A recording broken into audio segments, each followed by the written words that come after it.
Convido os irmãos para que abram suas Bíblias na carta de Paulo aos Filipenses, capítulo 4. Filipenses, capítulo 4.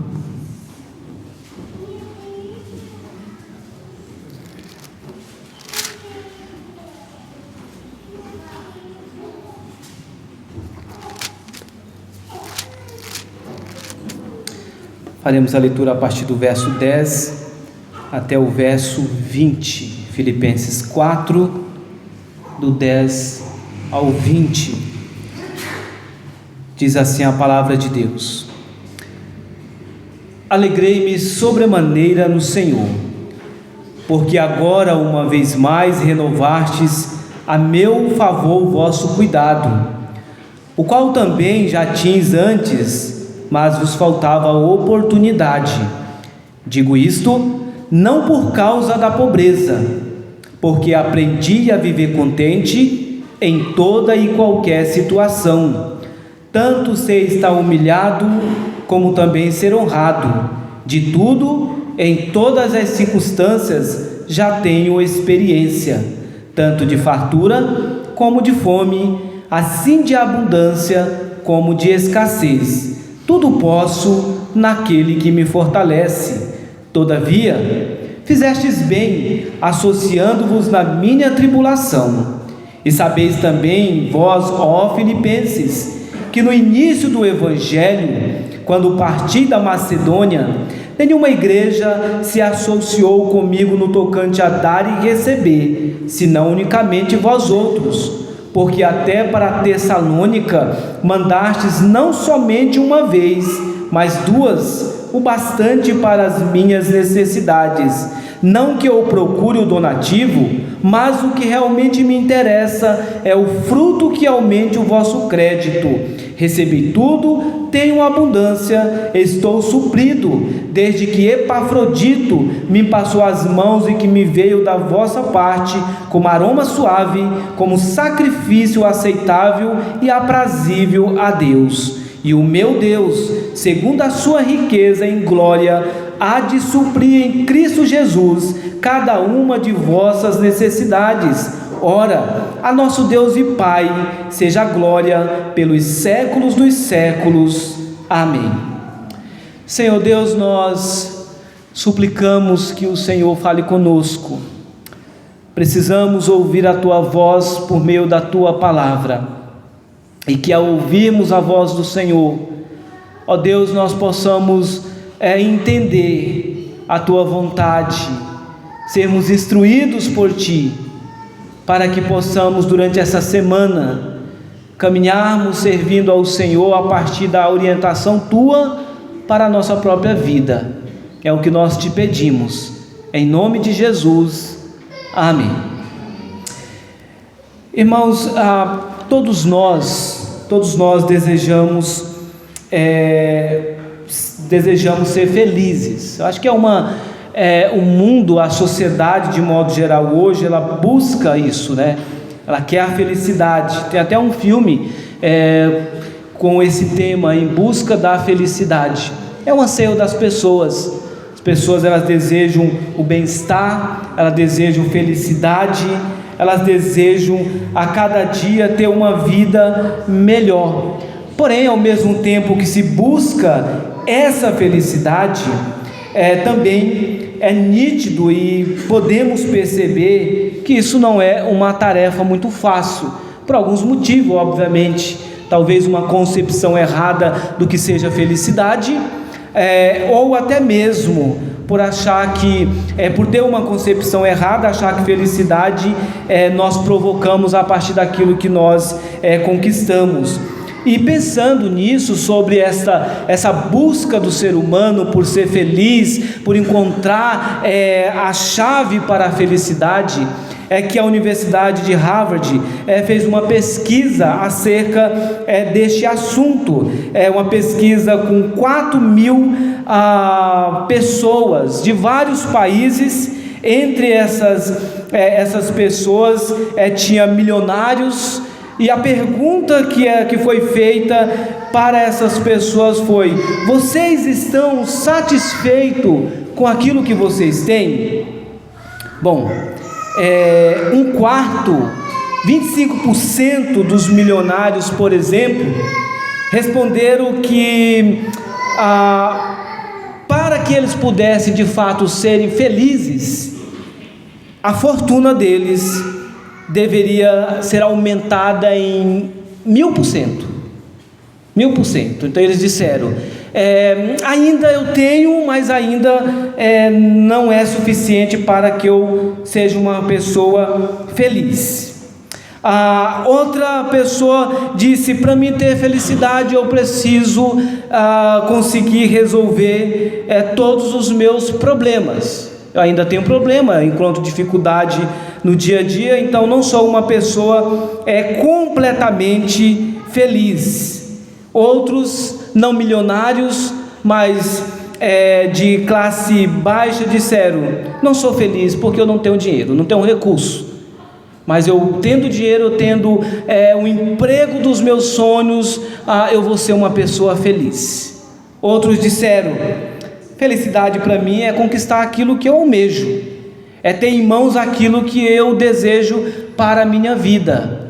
E nós olhamos essas questões todas, veio uma outra pergunta: mas o seu descontentamento é resultado do quê? É resultado das minhas frustrações, por não conseguir o que eu quero. Então essa pesquisa, ela levantou uma questão muito interessante dentro de uma sociedade nesses países, e entre esses países está incluído o Brasil. O nosso país, ele é tido como, ainda está no topo, como um dos países mais ansiosos que existe. O brasileiro, de modo geral, segundo pesquisas, são ansiosos. Mas o que ocasiona, na maioria das vezes, essa ansiedade?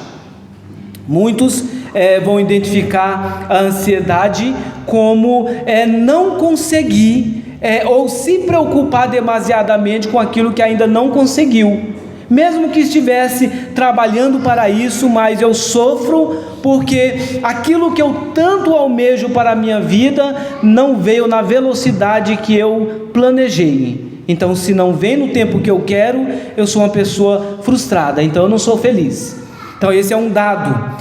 Além disso, também nós vemos nessa pesquisa, eles levantaram que o divórcio, por exemplo, está entre também a razão da não felicidade, porque as pessoas que se divorciaram, de acordo com a pesquisa, elas não encontraram, elas achavam que iriam encontrar no casamento a satisfação pessoal, individual, mas uma vez que elas não encontraram no próprio casamento a satisfação, então elas resolveram se divorciar, porque eu não tive aquilo que eu queria.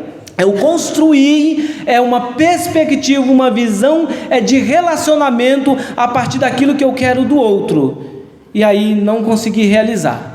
Então não sou uma pessoa feliz, eu sou uma pessoa infeliz. E diante disso, dessas informações, esse dado levanta para nós aquilo que é, por exemplo, o nosso próprio país. Normalmente, de modo geral, as pessoas elas estão constantemente insatisfeitas. Elas são insatisfeitas com o emprego, elas são insatisfeitas com a própria igreja, elas são insatisfeitas com aquilo que tem dentro da casa, ou com aquilo que não tem dentro de casa. Elas são insatisfeitas com um bem passageiro, como um celular, um computador, um carro. De modo geral, o ser humano dificilmente se declara ou dificilmente diz que é uma pessoa que é satisfeita, porque satisfação, na maioria das vezes, é ter aquilo que eu almejo. Então veja, uma frase de Will Smith chama a atenção, que ele vai dizer o seguinte: as pessoas gastam o dinheiro que não têm para comprar coisas que não precisam e para impressionar pessoas que elas não gostam. É só nós olharmos hoje as mídias, o Instagram, por exemplo. O Instagram está cheio de postagem, onde as pessoas elas almejam nessas postagens que as pessoas possam olhar e se impressionar com aquilo que elas estão vendo. ou tentar imaginar um estilo de vida que a outra pessoa tem. Eu acredito, e é algo pessoal, um entendimento pessoal meu, que muitas das vezes a insatisfação ela cresceu mais no advento da tecnologia, porque as pessoas elas estão tendo acesso mais à tecnologia, a Instagram, Facebook, e elas começam a olhar os reels, elas começam a olhar a vida das pessoas, o status das pessoas na internet, e ali parece que tudo é muito bonito. Parece que tudo é muito maravilhoso, a pessoa ela conquista tudo e ela tem uma vida perfeita. Então o ser humano começa a avaliar a sua própria vida a partir daquilo que ela está enxergando na internet. Ela diz: eu não tenho tudo isso, eu não tenho esse padrão, eu não tenho essa forma de viver, eu sou uma pessoa que não sou feliz, eu sou uma pessoa que não sou satisfeito, porque eu não consigo. Qual que é o segredo para que as pessoas tenham tudo isso? Então veja, irmãos, quando nós olhamos para esse quadro, a Bíblia vai nos exortar contra isso, e especialmente esse texto alinhado a outros textos das Escrituras, como 1 Timóteo 6, vai nos chamar a atenção para um fator que talvez nós sempre olhamos na Bíblia, mas muitas vezes nós não paramos para pensar, que é o contentamento. E Paulo, então, escrevendo essa carta aos Filipenses, que é a carta da alegria, e o contexto que os irmãos já sabem, Paulo tinha todos os motivos, humanamente falando, dentro dessa perspectiva de insatisfação, para dizer: eu não sou uma pessoa feliz. Além do mais, juntando a isso, Paulo poderia entrar num outro grupo que 1 Coríntios nos alerta, que é aquele sentimento murmurador contra o próprio Deus, diante da situação que ele servia a Deus, pregava o Evangelho, se doava em prol do reino, e ele poderia olhar para o céu e dizer: se servir a Deus, o resultado de servir a Deus é isso, prisão, então eu não quero isso para mim, não é esse caminho que eu quero. Mas observe que Paulo, quando escreve, e Epafrodito que leva essa carta, é o pastor ali da igreja de Filipos, Paulo fala de satisfação, Paulo fala de alegria, Paulo fala de contentamento, e essa é a primeira verdade que eu quero destacar nesse texto, à luz desse tema. Como viver em 2025 de uma forma que agrademos ao Senhor, à luz desse texto. E a primeira coisa que nós vemos justamente é isso, contentamento. A primeira atitude desenvolva uma vida de contentamento.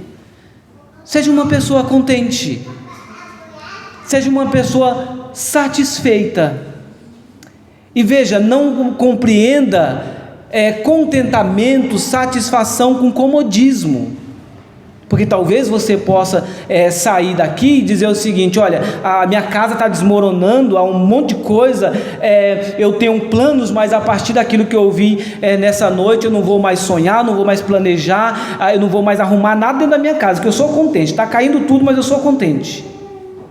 Não é comodismo. A ideia do contentamento se nós não temos a capacidade de nos alegrarmos com aquilo que nós temos, mesmo que seja pouco, significa que ainda nós não estamos preparados para termos grandes coisas, porque não aprendemos a lidar com as pequenas. E veja, quando olhamos para as Escrituras, Paulo vai dizer a Timóteo acerca do contentamento nas seguintes palavras, quando ele diz: de fato, é grande fonte de lucro a piedade com o contentamento, porque nada trouxemos para este mundo e nada podemos daqui levar. Tendo, porém, alimento e vestuário, estejamos com isso contentes. Olha o que Paulo está falando. Por que Paulo está dizendo isso? Paulo está replicando o ensino de Jesus Cristo lá em Mateus capítulo 6. Quando o Senhor Jesus, falando sobre a ansiedade, o Senhor Jesus vai dizer que nós devemos, portanto, descansar no fato de que o Senhor, Ele cuida daquilo que é básico para nossas vidas. E lá em Mateus 6 ele usa vestimenta, comida e bebida para dizer: o Senhor sabe de todas essas coisas e Ele supre todas essas coisas. Paulo está exortando os filipenses para que eles pudessem, para que Timóteo pudesse ensinar o povo esse sentimento de ser contente, de se alegrar, de viver uma vida de conformidade com aquilo que o próprio Deus tem dado. Hebreus capítulo 13, verso 5 também vai dizer: seja a vossa vida isenta de ganância, contentando-se com o que tendes, porque o Senhor mesmo disse que não te deixarei nem te desampararei. São apenas alguns exemplos acerca do contentamento. O que é contentamento? Ser contente é estar satisfeito, é estar alegre, grato a Deus por aquilo que você tem. E o ser humano é por natureza insatisfeito. É só nós nos lembrarmos do primeiro casal. A Bíblia vai nos narrar em Gênesis que Adão e Eva tinham um relacionamento com o próprio Deus. Na viração do dia, o Senhor caminhava com Adão e Eva, tinha uma vida de comunhão plena. Mas veja, a Bíblia também vai nos narrar que a serpente se aproxima desse casal, aguça nesse casal o sentimento de não contentamento. De uma forma mentirosa, vai dizer que se eles, portanto, comessem daquele fruto, eles seriam maiores do que o próprio Deus. Os olhos se abririam. E obviamente Adão e Eva, o primeiro casal que sim tinha livre-arbítrio, eles escolheram desobedecer ao Senhor. Eles optaram por desobedecer. E assim, meus irmãos, eles não ficaram contentes. Tinham um relacionamento próximo com Deus, eram cuidados pelo próprio Deus, mas eles não estavam contentes, eles não estavam alegres. Veja que Paulo está dizendo aqui nesse texto, que ele aprendeu, ou seja, você não nasce uma pessoa contente, nós aprendemos a sermos contentes. E como que Paulo aprendeu o contentamento? Nós olhamos aqui para o texto, a partir do verso 10, ele diz que se alegra, portanto, no Senhor, pelo cuidado do próprio Deus, por intermédio dos crentes de Filipos. Mas Paulo vai dizer: eu estou me alegrando, não porque eu tenho agora essas coisas, não porque eu estou suprido, não porque eu tenho necessário. Paulo deixa claro que a alegria dele não era porque agora ele foi suprido por intermédio de Epafrodito, que trouxe as ofertas para o apóstolo Paulo. Ele vai dizer: não é por causa disso, porque eu aprendi a ser contente. E Paulo então vai nos ensinar que as circunstâncias boas e ruins faz parte do plano de Deus para nos tornarmos mais experientes, para nos tornarmos mais maduros. E é isso que Paulo vai dizer aqui no texto: digo isso não por causa da pobreza, porque aprendi a viver contente em toda e qualquer situação. Paulo vai dizer: eu passei por período de humilhação, eu passei por período em que eu fui honrado, eu passei em período que eu tive abundância, mas também eu passei por momento de escassez. Paulo diz: eu passei por momento de fome, de fartura. Paulo diz: em todas essas coisas eu tenho uma experiência, porque eu passei por tudo isso.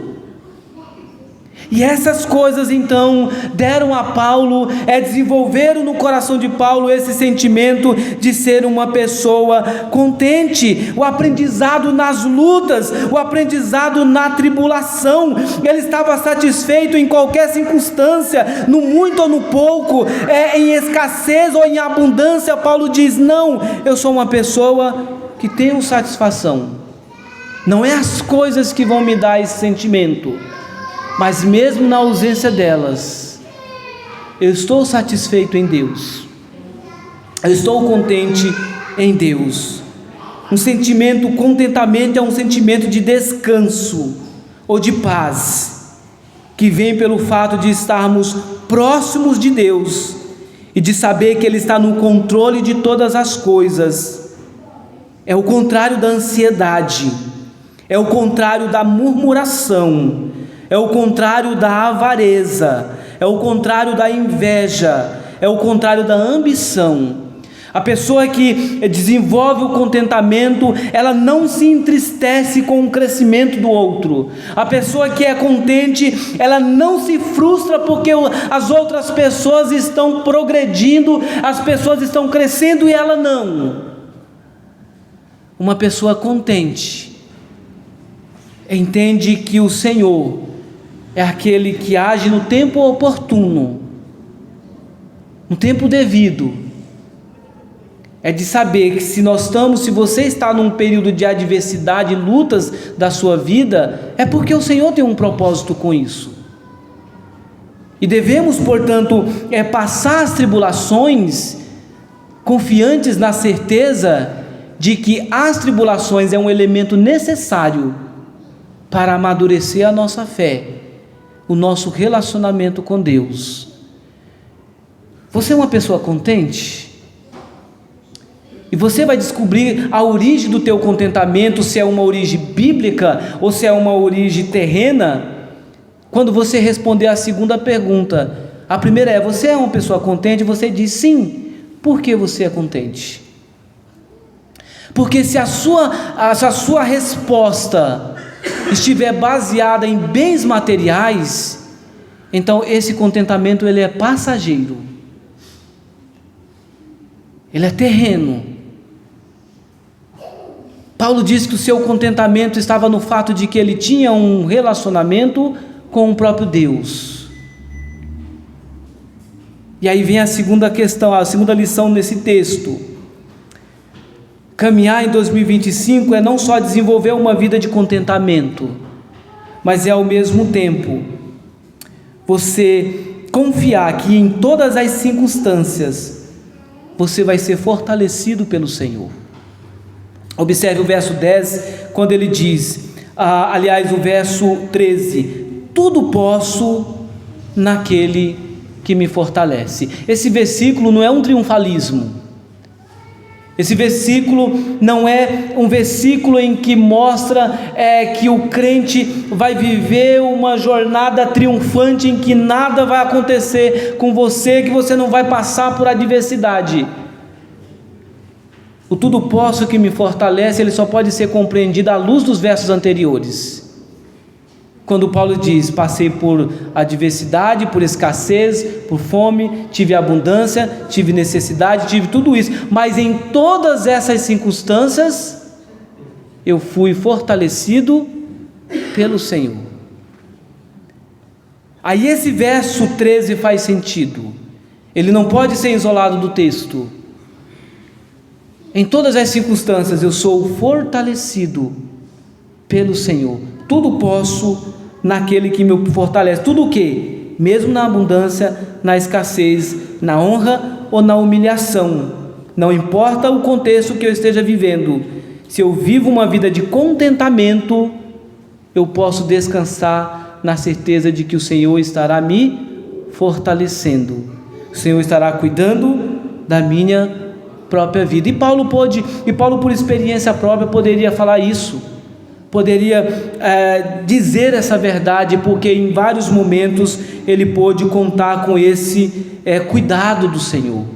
Nós podemos observar em contexto como o próprio apóstolo Paulo, escrevendo a sua segunda carta a Timóteo, já em linhas da reta final da sua vida, e Paulo vai dizer que mesmo em contexto em que as pessoas o abandonaram, mesmo em contexto como Alexandre o latoeiro, pessoas que o traíram, Paulo diz: pessoas me abandonaram, ele diz: porém o Senhor me revestiu de forças. Paulo estava dizendo, mesmo estando sozinho, no contexto em que as pessoas não estavam com ele, ele contou com o fortalecimento que veio do próprio Deus. E Paulo diz: o Senhor me fortaleceu para que eu completasse o ministério. O Senhor me fortaleceu em meio às circunstâncias da nossa própria vida. Irmãos, quando nós entendemos isso, quando nós compreendemos esse fato, nós somos levados a uma terceira lição nesse texto, que é: descanse na promessa bendita de que Deus é quem supre as suas necessidades.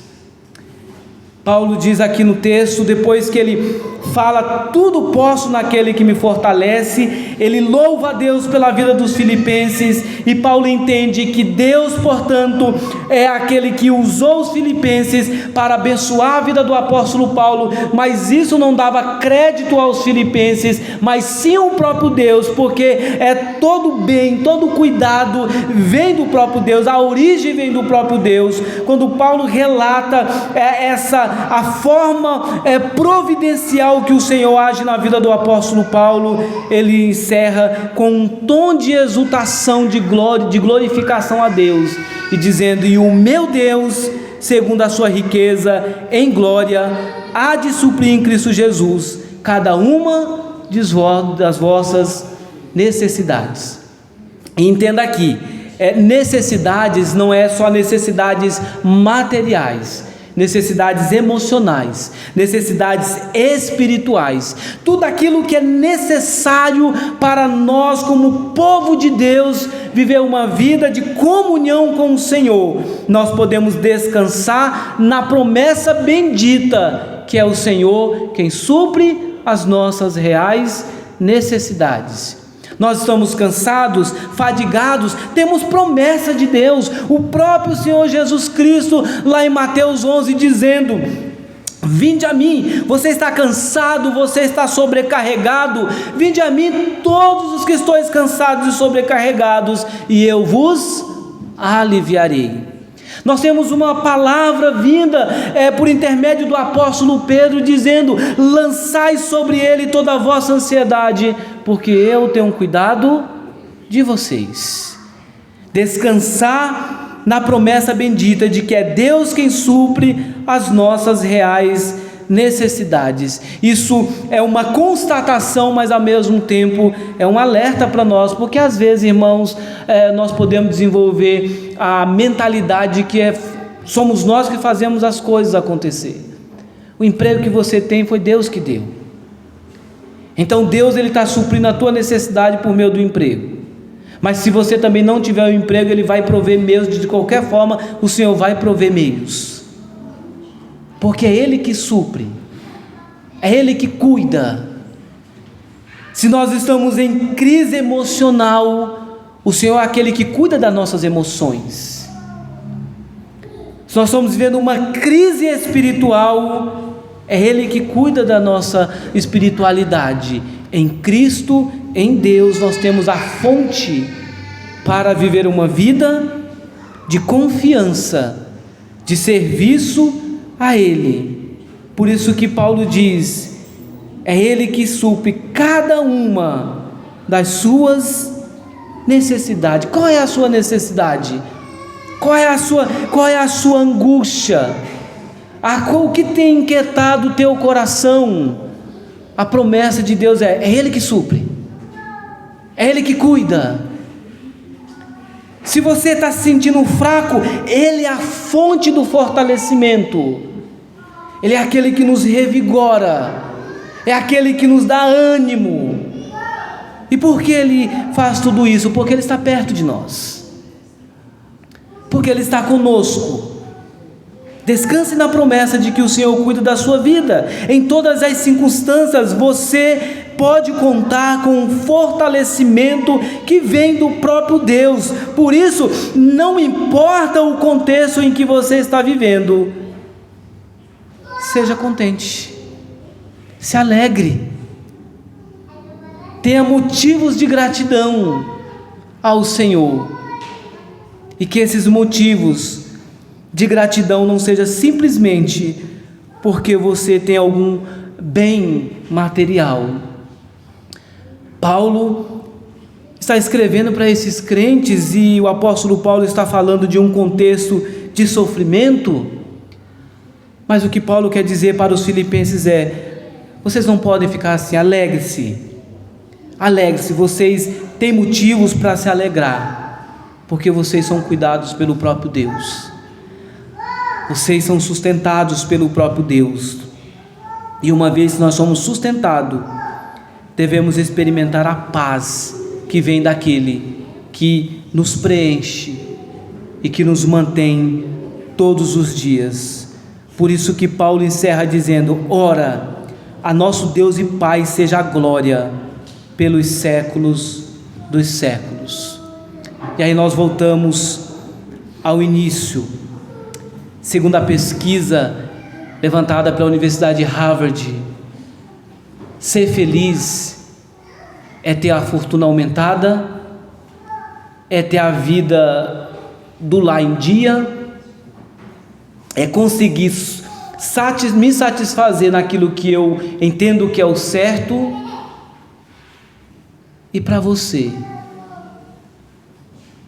a origem do teu contentamento são essas coisas? Ou o seu contentamento está em Deus? Se você não tem vivido uma vida de contentamento, se o seu coração continua ou segue dia após dia, não em paz, angustiado, você precisa orar a Deus e dizer: Senhor, me ensine a ter contentamento, me ensine a aprender a viver contente em toda e qualquer situação. Saia para sua casa na certeza de que é o Senhor que te fortalece, é aquele que renova as tuas forças. Volte para o seu lar na certeza de que as suas necessidades, elas são conhecidas pelo Senhor, e é Ele que supre todas elas. O que você e eu precisamos é apenas confiar, descansar naquele que está no controle de todas as coisas. Que o Senhor nos abençoe e que possamos seguir este ano de 2025, quando a angústia começar a apertar o teu coração, que você se lembre dessa mensagem, que você se lembre dessa palavra, e que em oração você busque em Deus a felicidade verdadeira, em nome de Jesus.